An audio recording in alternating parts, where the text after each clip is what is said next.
guys, good morning. Today is a Tuesday and it's our 4th day here in Sydney, Australia. And yun nga guys, unfortunately, sorry hindi ko kayo nadala yung mga past days natin here. Kasi nga I was with my brother and he's very private person kasi. In short, nag-focus lang talaga kami dun sa time namin together with him. And also, mabilis din kasi siya maglakad and we are always in a hurry kaya ang hirap din mag-vlog talaga. Sample daw ng lakad. Ito, papakitaan kayo ni King. Wait lang. Let's go. And yes guys, walang biro yun. Ganun talaga maglakad yung brother ko.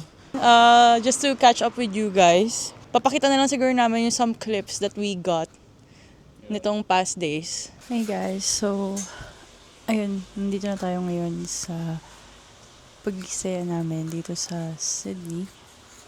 So, I think hindi ko pa nasabi, no? Pero, my brother is staying here kasi sa Sydney. So, dito tayo nagstay sa unit nila nung fiancé niya. And also, andito na si King. Dumating na siya kanina. Ayan siya. Ay! Anyway, currently it's 12:30 in the afternoon. And kaka-settle down lang namin dito. So we're just gonna have a quick lunch here. My brother is cooking steak and eggs. And then later, I think we're gonna go to the city.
So we're currently here at Blackbird restaurant here in Darling Harbour.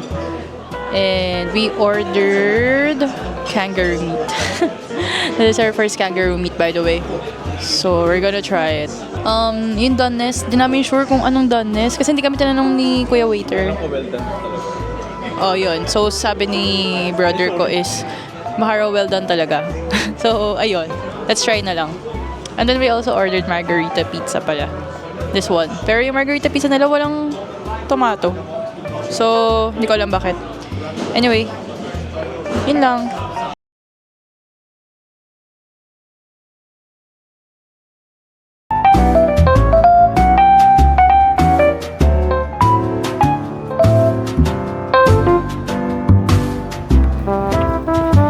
Day 3.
we will be going out ng kami lang ni King kasi my brother is working.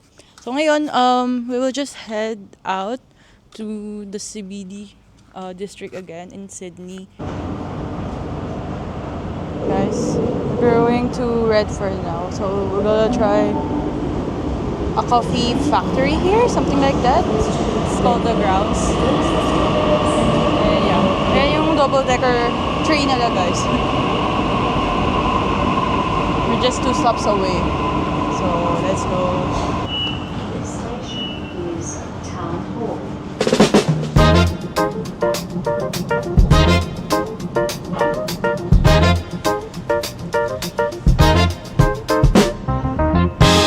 Guys, so we're here now at our destination, The Grounds Coffee Factory.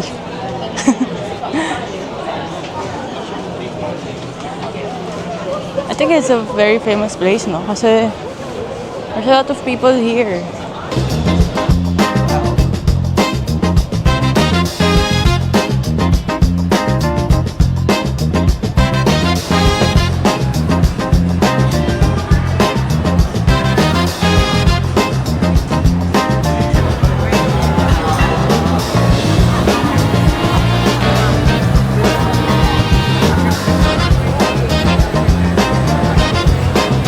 Hey guys, so yeah, dito naman tayo sa The Grounds.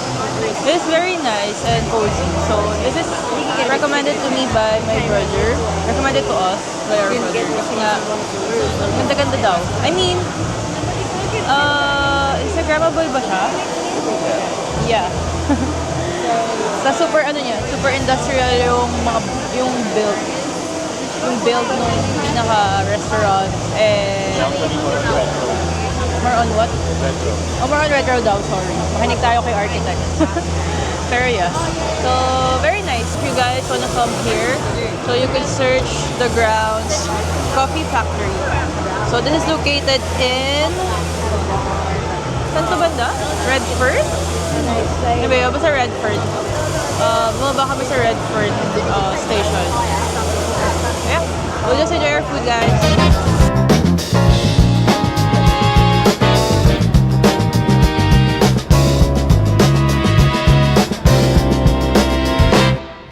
So nice. Thank you so much.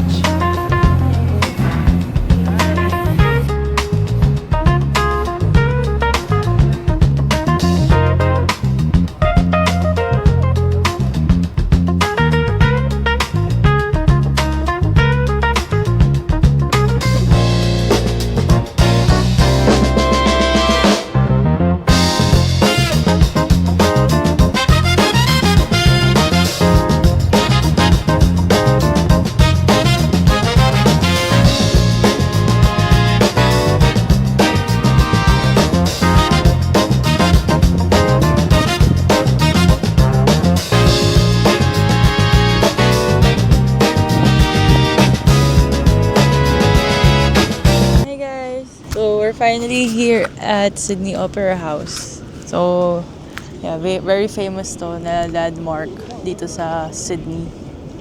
And ayun, it feels so real na dito na tayo finally. Sabi ko nga sa brother ko, napuntahan na kasi namin to actually kahapon pa or no isang araw pa. So parang pang-tries na namin to ni King today. Pero yun, the first time I saw this, sabi ko sa brother ko is, grabe no, hindi ko in-expect na makakapunta ako dito. Kasi dati nakikita ko lang siya sa TV. Lalo nung bata ako, nung sa Finding Nemo. Kasi di ba yung si Nemo, napunta siya sa Sydney. So, ayun, nakikita ko lang to. Nakikita ko to sa mga postcards, sa magazine, before. So, yeah, it feels so good to finally be here. And ang masaya pa is, kasama ka rin si King, of course. So, King is here, by the way. Where are you? Good job, everyone. Yes, ayun. So, nakapag-take na rin kami ng pictures. No, good job, mate. Wow. Nagtatry siya mag Australian accent. So, I can't. Kasi guys, dito, yeah, it's the same English naman. Pero kasi, they have this accent. Kasi nga, mostly here sa Australia is, they've been, tawag doon, Basta, kumbaga parang maraming taga-UK na napunta dito before. So, Colonized by UK. yeah, nakolonize sila ng UK. So, meaning their English influences yung UK English, which is British. So, ayun, medyo mahirap yung English nila dito. Lalo tayo, kasi nga, we are kinda sanay sa American accent, right? So, yun. The locals, may sila mag-small talks. So, yun. It's your choice naman kung i-accommodate mo. Pero, syempre, parang ma-pressure ka ng start mag-English din ng kagaya nila. So, yun, guys. I think we're gonna head back na to the city. Pa-sunset na rin. Let's see kung magpapa-sunset tayo here. We're in Opera House Bar. So, andito kami kagabi, actually. So, we spent the night here watching the sunset. So, at the background, you can see Opera House. And then, when you see to the right, you can see the Harbor Bridge. Show them the Harbor Bridge. There we go. Yeah. So, yeah, very cozy here, guys. And there are a lot of people talaga na just drinking here, chilling by the bay. Yeah. And yeah, you could try it here, guys, pag nagpunta kayo. The prices are kinda expensive, pero it's worth it.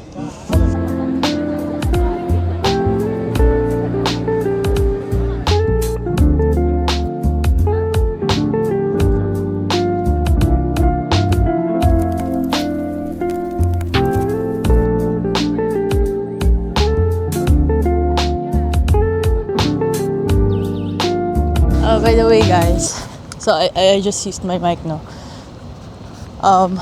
In case you're wondering why are we wearing shorts, it's because the weather here in Sydney kasi is very abnormal. It's like in the morning, it's so hot. Just like Paula. Wow. Yeah, it's so hot. And then when it comes night time, it's gonna be cold naman. So your outfit should be flexible like that. Kasi if you wear yung mga fleece jacket here, and then you'll be going out in a very early morning or come say noon, super init na, guys. Like kanina, no? Ang init ng noon. And then ngayon, malamig naman. So yeah, super abnormal. Yun lang, guys. Just so you know, in case you're wondering nga. So, at saka, ano pa pala, since Sydney is malapit sa beach, which is yung nga yung Bondi Beach, the coastal walk, people here, yung outfit nila is, what do you call it? Athleisure. Yeah, athleisure. Athleisure outfit, meaning, medyo athlete, at the same time, leisure. So, athleisure. Meaning, athletic yung, yung get up mo or outfit mo. Pero at the same time, pwede siyang pang alis din, parang ganon. So, Maybe yun. I show you some samples. Mas Ah, yeah. suot ko. Wow. But yes, so parang yung mga athletes natin dyan, yung mga varsity natin dyan, dapat nakikita niyo sila. So, they're just wearing shorts. Yeah, sweater. Yeah, sweater, hoodie, and then with high socks, with the sneakers, Yeah, something yeah. like that. Yun, ganun yung mga outfit dito, guys. So, they're not used to wearing mga puffer, mga trench coats, wool coat. Ayun. Unless it's, siguro, it's winter. Ngayon kasi hindi naman na winter, tapos na. So, ayun. Just so you guys know, kasi baka nagtataka kayo, ba't ganito yung mga suot namin, namin malamig. Yun lang.